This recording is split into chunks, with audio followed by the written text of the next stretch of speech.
Assalamualaikum warahmatullahi wabarakatuh. Alhamdulillah sahabat Zakat TV, kembali lagi bersama saya Regina dalam program Suara Perempuan Muslimah. Kali ini saya kedatangan seorang wanita cantik yang tangannya juga ahli membuat makanan atau bisa dibilang sekarang sudah menjadi tren cupcake dengan nama Cupcakery. Benar nggak Mbak? Betul. Cupcakery. Cupcakery. Oke. Mbak Yeni, ceritain dong kenapa sih pada akhirnya memutuskan konsentrasinya membuat cupcake ini? Awalnya sih saya karena dulu mungkin terbiasa bekerja ya, nggak bisa di rumah tuh nggak ngapa-ngapain. Seorang ibu ya pasti harus punya pilihan. Iya, jadi karena sering bikin cemilan buat anak, akhirnya saya coba bikin makanan cupcake dan mereka suka. Jadi saya coba untuk awalnya saya kenalin ke temen, terus mereka pesen. Jadi ya sejak saat itu dari mulut ke mulut, jadi mereka ikut promosiin kali gitu ya ke temennya, dikenalin, jadinya ada pesanan dari orang-orang ya saya kerjain, kenapa enggak, jadi bisa ada kegiatan juga di rumah gitu. Memutuskan setelah bekerja 8 tahun di sebuah perusahaan, terus akhirnya sekarang konsentrasi menjadi ibu rumah tangga tapi tetap berkarya. Kenapa waktu itu memutuskan untuk berhenti bekerja, Mbak? Karena tuntutan keluarga ya, jadi saya harus memilih karena biasa ibu-ibu, problem ibu-ibu kan asisten ya, asisten yang kadang suka berhenti gitu. Jadinya ya mau nggak mau saya harus memutuskan untuk berhenti dan full ngurus anak-anak dan suami gitu. Itu selang berapa lama akhirnya konsentrasi membuat cupcake? Pertama resign saya nggak langsung ke cupcake ya, pasti ada apa, bidang apa yang mau saya cari gitu. Sekitar setahun ya, setahun saya coba-coba bikin. Mencari apa ya kira-kira yang memang orang juga sedang paling tidak kan orang mencari gitu ya. Betul. Terus karena saya pikir acara-acara ulang tahun atau anniversary pasti kan berulang ya, jadi saya tertarik dengan cupcake, itu yang saya pilih gitu. Dan proses belajarnya juga lucu ya, jadi ternyata tidak mengikuti kursus apapun, hanya melewat internet. Iya, sejauh ini sih baru dari internet ya. Kan ada tutorial banyak ya Mbak. Teknologi sekarang udah ini dari Pinterest atau dari blog-blog yang memang mereka sudah ahlinya, saya bisa ikutin gitu. Tapi belajar dari situ. Cukup ini juga cukup membantu ya belajar dari internet tersebut. Membantu banget. Saya pikir tadinya memang bikin kue kan rumit. Memang kita harus mengikuti sekali aja kursus gitu ya, perlu memang. Tapi sementara memang saya belum pernah mengikuti, tapi informasi yang ada di internet itu mudah diikuti gitu, masih bisa lah diikuti. Nah, akhirnya memutuskan membuat cupcake. Nah, proses mencari bahan itu kan juga nggak gampang ya? Mencari bahan ya, tinggal pilih mau yang premium atau yang biasa gitu, dan hasilnya juga beda kan pasti gitu. Untuk rasanya juga berbeda ya? Beda. Apa sih Mbak yang membedakan antara yang biasa dengan premium? Ingredients-nya tuh apa saja yang membedakan? Mungkin yang lokal ya, yang pasti rasanya kebanyakan biasa gitu ya, tapi kalau yang impor dari rasa pun sudah berbeda. Lebih enak lah ya. Gitu. Harganya juga cukup berbeda jauh? Harganya signifikan ya. Oh ya? Iya. Jadi kalau misalnya memang yang dengan bahan yang biasa, itu biasanya Mbak Yeni jual dengan harga berapa? Yang biasa untuk ukuran cupcake ya. Saya kebetulan nggak pakai yang biasa sih. Kebetulan butter pun yang premium gitu. Kalau berbeda-beda kayak gini sekitar 150.000. Dalam satu box paket ini ada 6 cupcake. Tapi juga bisa dijual satuan ya. Satuan bisa. Jual satuan berapa? Satuan juga tergantung kerumitannya, misalnya ada yang 2 dimensi dan 3 dimensi. Nah, kalau sekarang kita ngeliat ini bisa jelasin nggak Mbak? Ini yang berapa dimensi, bikin waktunya berapa lama, bahan-bahannya? Ini yang jenis 2 dimensi, yang ini 3 dimensi, jadi full body gitu, sebuah benda atau karakter, bentuknya full seperti ini disebutnya 3 dimensi. Bikinnya cukup lama ya, karena memang satu-satu kita bikin dengan tangan, kecuali mungkin bagian bunga atau kupu-kupu ada cetakannya gitu. Kalau sudah terbiasa, dulu awal-awal saya lama bikinnya ya, tapi kalau udah ini kayak gini terbiasa ya udah jadi ya 2 jam kali ya bikin. Sudah jadi dari proses awal? Proses awal kan kalau bolu kan harus dingin dulu, nggak bisa langsung di dekor ya, harus dingin. Jadi kalau saya hitung dari dekornya aja sih mungkin 1 sampai 2 jam ya, tergantung kerumitannya gitu. Oh, itu di luar Itu proses. di luar bolu kan sebentar doang kan. Jadi menghiasnya itu 2 jam lah kira-kira. Nah, itu kan kalau kita bicara tentang mendekor atau menghias itu kan pasti ada sesuatu yang memang kita harus pelajari ya. Dulunya memang senang menghias atau memang yang mau nggak mau pada akhirnya ya udah deh gue belajar untuk pada akhirnya belajar ya udah deh saya belajar untuk membuat dekorasi dari cupcakes ini.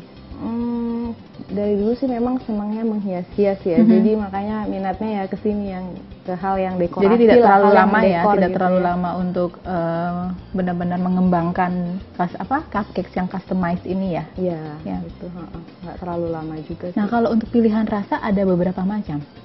Ada beberapa macam, ada coklat, mocha, keju ya, strawberry gitu.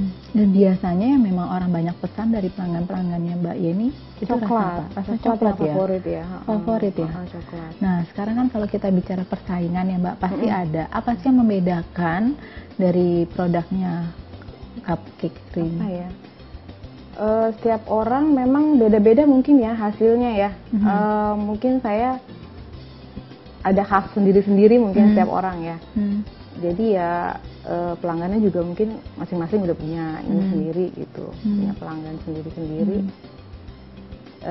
Mungkin dari dekorasinya dari ya, dekorasinya ya, mungkin ya. yang Kalau rasa menjadi mungkin perbedaan. ya, kalau rasa mungkin setiap ini nggak terlalu beda jauh ya hasilnya. Mungkin dari dekorasinya ada beda sendiri atau gimana. Bagaimana Mbak Yeni meyakinkan diri ketika benar-benar akhirnya memutuskan usaha untuk membuat cupcakes ini?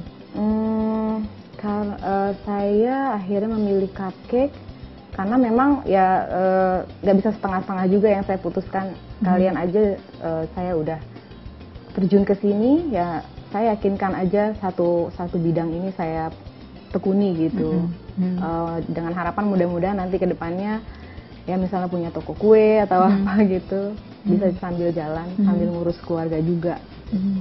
Tapi memang waktu itu anak-anak juga meminta untuk Mbak Yeni di rumah. Iya. Oh ya, apa sih kata-kata celotehan apa yang anak-anak katakan waktu itu? Apalagi dulu saya waktu bekerja tuh memang benar-benar menyita waktu ya, sampai pulang larut malam kadang-kadang. Jadi setiap saya pulang mereka sudah tidur kan. Kita sebagai ibu rasanya bersalah banget ya kalau kurang waktu untuk mereka. Jadi mereka senang banget begitu saya tahu mau resign. Jadi ya sama-sama senang ya, ibunya juga senang, anaknya juga pasti senang banget lihat ibunya di rumah gitu. Tapi mungkin awal-awal juga bingung ya, kita yang biasa kerja juga, dan kita mau ngapain yang tahu kita. Tapi setelah yang satu ini ya, Sahabat Zakat TV jangan kemana-mana, kita akan kembali setelah yang satu ini.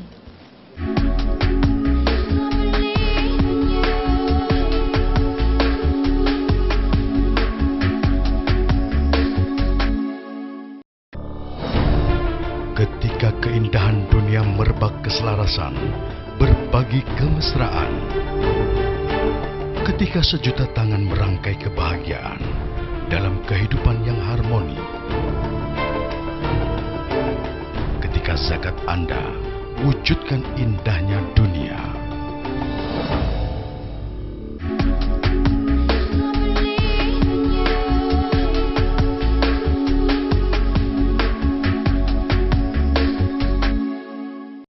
Sahabat Zakat TV masih bersama saya Regina Citra dan juga dengan Mbak Yeni. Mbak Yeni melanjutin tadi pertanyaan aku, bagaimana Mbak Yeni akhirnya bisa beradaptasi ketika kita sebagai yang awalnya sebagai ibu yang bekerja, tapi ternyata kenyataan saya harus memilih menjadi ibu yang benar-benar mengurus keluarga.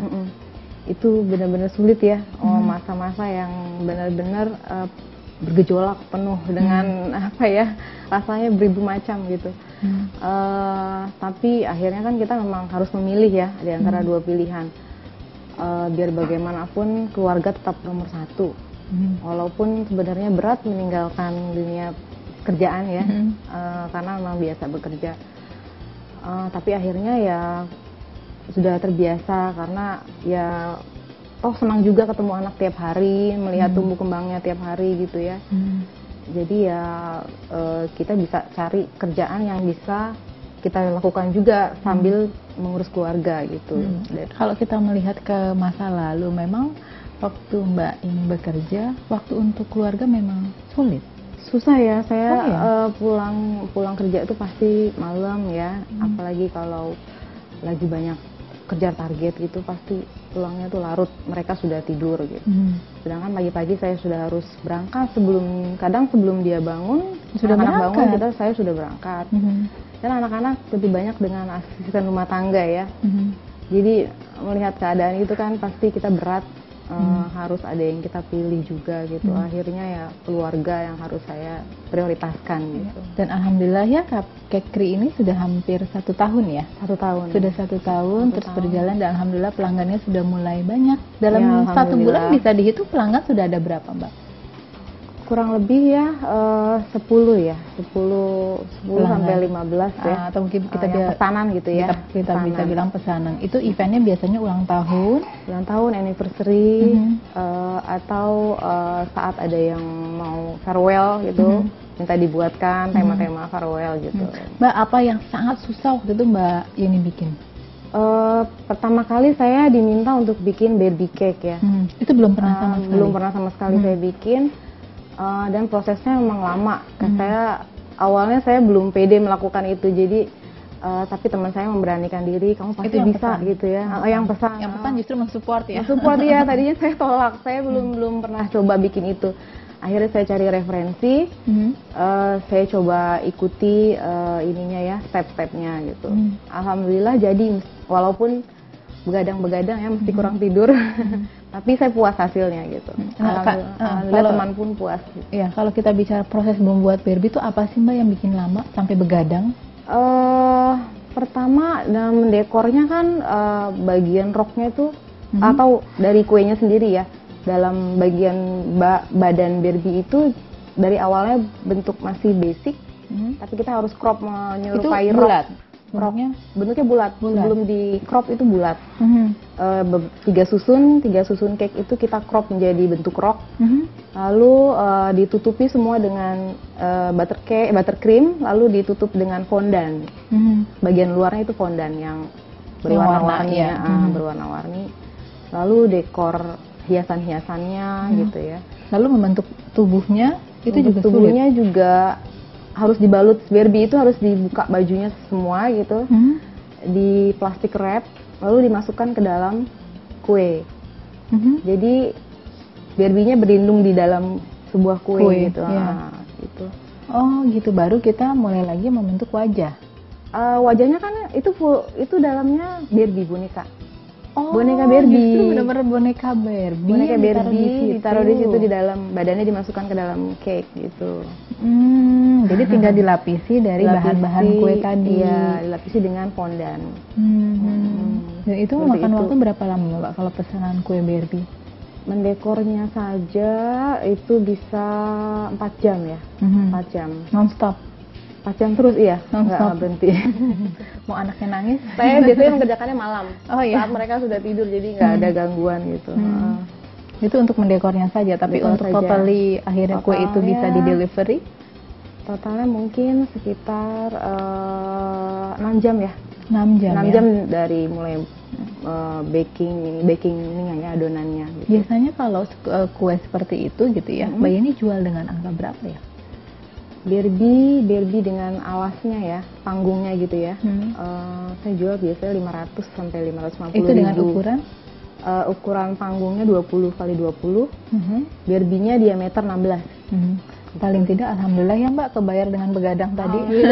Kita nggak hanya jual, maksudnya dengan lihat hasilnya kita ada kepuasan tersendiri gitu. Nggak hanya bikin dibayar, nggak. Jadi lihat pelanggan Hasil karya. senang aja, kita juga udah senang ya, udah puas gitu. Dan setelah itu semakin banyak pesanan-pesanan yang Iya. karakter-karakter.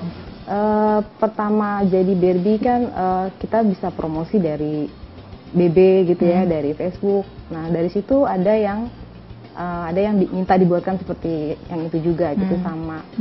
Jadi kita bisa promosi dari situ sih. Tantangan lain apa Mbak waktu itu selain Barbie? Tantangan lain. Yaudah saya coba buat gitu. Pernah ada orang yang minta buat Son Goku ya, kartun yang badannya apa ya, yang rambutnya spike gitu ya. Sebisa mungkin itu kan susah ya diikutin. Biasanya kalau Hello Kitty, Teletubbies tuh gampang, lebih mudah ya. Cuma kalau berbentuk manusia gitu, itu udah susah ya. Bonekanya? Enggak, saya bikin handmade. Oh iya? Sebisa mungkin berusaha lebih mirip dengan aslinya, tapi ya pasti banyak kekurangan ya, jadi nggak sepenuhnya 100%. Tapi alhamdulillah pelanggan so far alhamdulillah sih dia senang ya. gitu ya. Jadi tidak terlihat KW-nya ya. Iya. Karena kan kalau tadi kita bicara Barbie, ternyata di dalam kue itu ada si sosok Barbie-nya Barbie kan. asli ya, Barbie asli. Tapi kan kalau tadi tantangan lain ternyata benar-benar tidak ada bentuk bonekanya. Nggak ada. Dan Jadi saya lihat di internet membuat, aja seperti apa tokoh Son Goku itu. Jadi saya ikut dari situ aja, panduannya dari gambar. Tapi ketika pesanan itu datang, memberanikan diri untuk ya sudah deh saya pesan gitu. Iya, saya buat, akhirnya saya buat. Kenapa enggak ya. sambil belajar juga ya, mengasah kemampuan kita gitu. Saya terima juga. Gitu. Jadi memang lebih banyak ke karakter ya kalau kita bicara cupcake ya. Betul. Apalagi kan juga rasanya mungkin banyak yang digemari anak-anak. Paling banyak bikin cupcake pernah sampai berapa, Mbak? Dan begadang juga. Paling banyak buat acara ulang tahun biasanya untuk goodie bag ya. 40 pieces. Dan ya. itu biasanya berapa hari pembuatannya? Biasanya saya pertama baking bolunya dulu ya. Setelah dingin lalu saya kerjakan malam harinya untuk besok paginya di pick up ya. Kalau waktunya sih mungkin mendekornya 4 jam sampai 5 jam ya. Nggak terlalu lama ya untuk 40 ya, 40 cupcake tersebut ya. Iya. Dengan 2 dimensi aja sih. Kalau 3 dimensi mungkin membutuhkan waktu yang lebih lama ya gitu. Wah, menyenangkan ya Mbak ya kalau kita bisa masak, cita-cita saya sih sebenarnya juga. Jadi kita akan ngobrol lagi mengenai cupcake ini dan juga dengan dunia anak-anak yang selama ini Mbak Yeni akhirnya memutuskan bersama anak-anak ya. Sahabat Zakat TV, kita akan kembali lagi setelah yang satu ini.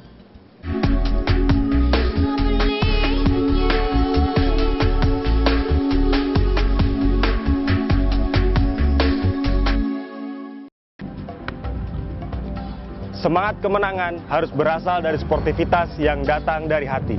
Saya Bawang Pamungkas, saya zakat di Dompet Duafa. Keluarga adalah sumber inspirasi saya. Kehangatannya datang dari hati.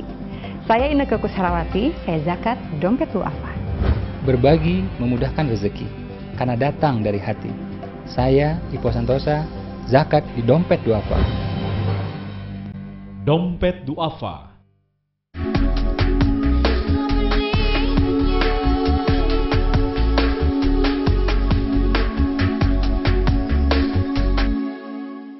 Sahabat Zakat TV, masih bersama saya Regina Citra dan juga dengan Mbak Yeni. Mbak Yeni, kita bicara lagi sekarang mengenai dunia anak-anak. Apa saja yang Mbak Yeni terapkan kepada anak-anak ya dengan keseharian yang juga kepada mereka sekarang ini Bunda sudah ada di rumah.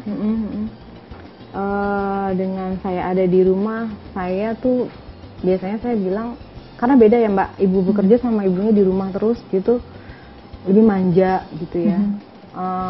Atau maunya tuh mungkin saya harus ada di samping dia terus gitu. Tapi saya tekankan sama mereka, walau Bunda ada di rumah, tapi Bunda sambil bekerja juga gitu. Ada saatnya Bunda tuh lagi kerja juga gitu. Jadi mereka harus tahu kalau ibunya pun walau di rumah untuk mereka, tapi ada waktu di mana saya harus bekerja juga di rumah gitu. Itu sih. Dan ada pelajaran-pelajaran lain, maksudnya sekarang ini kan kalau bisa dilihat kakak dan adiknya tidak terlalu jauh ya perbedaannya, tapi si kakak mungkin diajarkan terus sikap mengalah. Iya, berbagi sih, intinya berbagi. Biasanya anak-anak tuh rebutan ya, jadi nggak setiap satu keinginan dia harus dua-duanya harus masing-masing dibelikan juga. Jadi saya biasanya belajar belikan satu macam untuk sharing gitu berdua, nggak dibiasakan dua-duanya dibelikan barang yang sama gitu. Jadi mereka satu bisa berbagi, sabar juga kan, belajar sabar sama berbagi gitu, nggak egois gitu ya. Untuk pendidikan sendiri Mbak ini juga termasuk salah satu yang concern ya terhadap pendidikan mereka. Iya, saya leskan dia juga selain sekolahnya, saya beri les matematika ya, sama bahasa Inggris itu untuk membantu dia support juga gitu. Dan sekarang alhamdulillah mungkin anak-anak juga lebih terasa kebahagiaannya bersama bundanya, bisa dibantu 24 jam melihat bundanya. Iya, alhamdulillah senang juga melihat mereka cukup perhatian ya dari ibunya ya. Kalau nggak ada ibunya sama siapa lagi di rumah gitu kan.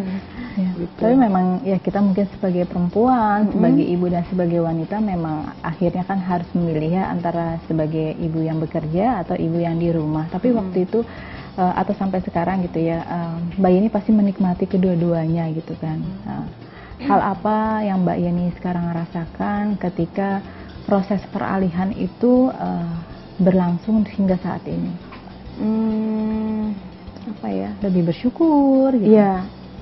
Otomatis lebih bersyukur sih dengan saya di rumah ya, karena perhatiannya bisa lebih full untuk suami dan anak-anak, bisa ada cukup waktu untuk kayak misalnya hal kecil ya, lihat pelajarannya di sekolah apa aja sih. Kalau selama bekerja mungkin kalau udah pulang malam udah nggak bisa lagi cukup waktu buat periksa-periksa buku-buku dia gitu, menemani dia mengerjakan PR gitu ya. Itu udah harga yang nggak bisa dibayar ya kalau kita lihat melepas kerjaan untuk keluarga gitu ya. Jadi bisa dibilang kita bisa share ke teman-teman suara perempuan muslimah adalah ketika kita memang harus memilih untuk berhenti bekerja, bukan berarti kita stop akan dunia pekerjaan yang lain ya. Bukan berarti kita hanya berdiam diri di rumah. Bisa lihat minatnya kemana, pelajari itu dan tekuni aja di jalannya gitu. Karena insya Allah bisa menjadi bisnis ladang tersendiri pencaharian ladang pencaharian untuk diri sendiri dan juga untuk keluarga dan anak-anak. Nah, kedepannya apa sih yang akan dikembangkan dari Cupcake ini? Harapannya pasti setiap baker itu pasti ingin punya toko kue ya. Kedepannya mudah-mudahan sih bisa ya. Itu harapannya sih. Bisa ada toko kue yang deket rumah, jadi bisa fleksibel lah gitu. Untuk suami mendukung Mbak dari awal? Suami mendukung. Ketika memilih untuk kan rumah pasti berantakan gitu. Iya. Itu sih pasti ya. Ya tapi so far sih dia mendukung. Dia lebih senang kalau istrinya tuh punya pekerjaan lain juga, nggak cuma urusan rumah terus gitu. Jadi ada kesibukan selain ngurus anak dan suami, pasti ada kesibukan di rumah, dia pasti senang juga kok. Untuk modalnya membutuhkan modal besar nggak Mbak? Enggak sih ya, karena kan kita bikin berdasarkan pesanan aja dan nggak besar juga, paling ya berapa ya? Kan artinya ketika membuat ini kan mungkin persiapan seperti ovennya belum ada atau peralatan-peralatan yang lainnya. Karena terkadang gini, ketika kita ingin memulai suatu usaha, orang sudah terhenti dulu karena kepikiran, aduh modalnya berapa ya? Kan itu menjadi salah satu faktor akhirnya dia tidak akan berusaha lagi gitu. Tapi relatif sih Mbak ya. Tapi kalau untuk kue kan nggak banyak juga modalnya ya, oven, mixer sama loyang-loyang gitu aja sih. Nggak terlalu besar ya. Jadi artinya dengan modal yang tidak terlalu besar, kita tetap bisa membuat usaha di rumah gitu. Nah itu kalau kita bicara modal, tadi kita juga sudah bicara mengenai bahan dan juga dekorasi. Dari Cupcake ini apa sih Mbak yang spesial? Yang spesial ya, dari cupcake yang dekoratif seperti ini, kita bisa mengekspresikan tema yang ada di sini ya. Misalnya kalau cupcake biasa mungkin nggak ada karakter orang itu sendiri. Kadang pelanggan minta misalnya yang berulang tahun identiknya dengan kutek atau buku gitu, kita bisa ekspresikan di cake ini ya. Jadi ada miniaturnya gitu loh Mbak. Jadi bisa menjelaskan hobi dia apa gitu, terus dia identik dengan apa gitu, kesukaan dia apa, jadi tertuang semua di cupcake gitu. Jadi ternyata memang seninya tuh lumayan tinggi ya Mbak ya kalau membuat cupcake itu. Seni ya, ke dekoratif ya. Karena kalau misalnya kita juga tidak bereksperimen gitu ya, atau mengeksplor apa yang kita bisa lihat secara dekorasi cupcake ini, akan sulit juga ya. Apalagi kan lebih banyak pelanggannya dunia anak-anak ya gitu. Kalau bicara karakter, belum yang laki-laki, yang perempuan, paling tidak kita memang harus bisa atau udah menguasai ya. Iya, paling tidak gitu. Tapi seiring dengan pesanan-pesanan yang datang, kita sambil mengasah juga. Kalau kita belum coba mengerjakan sesuatu yang lain, kita sampai segitu-gitu aja gitu loh Mbak ininya kemampuannya. Tapi semakin banyak pesanan dan yang berbeda-beda itu akan mengasah kita juga untuk bisa bikin yang lain gitu, dengan bentuk yang lain, karakter yang lain gitu. Artinya memang Mbak Yeni sendiri sekarang ini sudah semakin mantap gitu ya, sudah semakin yakin kalau Cupcakkery ini bakal dikembangkan lagi gitu ya, kita eksplor lagi, kita besarkan lagi, bahkan punya cita-cita untuk membuat toko kue gitu. Mudah-mudahan juga suami mendukung ya Mbak ya, insya Allah. Ya. Dan anak-anak bagaimana responnya ketika pertama kali dia dibuatkan cupcake oleh bundanya? Dia kebetulan dia juga kan sebelum saya bikin cupcake, mereka belum pernah melihat seperti apa sih cupcake gitu ya. Jadi begitu saya bikin bisa berbentuk manusia, untuk orang, mereka senang gitu ya, kok bisa bikin kayak gitu ya. Akhirnya mereka senang, mendukung lah ya gitu saya bikin cupcake. Jadi ya dari situ juga saya yakin ini pilihan saya untuk saya tekunkan, saya serius. Dan yang membanggakan Mbak Yeni juga mungkin setiap hari memberikan cemilan-cemilan yang sifatnya surprise ya kepada anak-anak ya. Iya, kadang misalnya bekal untuk sekolah gitu ya. Dari bekal sama cemilan. Jadi Handmade. menghindari dari luar, cemilan-cemilan luar juga saya bikin untuk mereka gitu. Aduh, senangnya ya. Ibu yang bisa memasak dan juga mempunyai waktu yang luang untuk keluarga. Insya Allah mudah-mudahan Cupcakkery-nya semakin berkembang dan semakin banyak pelanggannya dan semakin sukses. Dan mudah-mudahan ada lain waktu kita bisa berbicara lagi. Iya, terima kasih sahabat Zakat TV. Demikianlah perbincangan saya dengan Mbak Yeni dari Cupcakkery. Insya Allah minggu depan saya akan bertemu lagi dengan tema dan narasumber yang berbeda. Wassalamualaikum warahmatullahi wabarakatuh.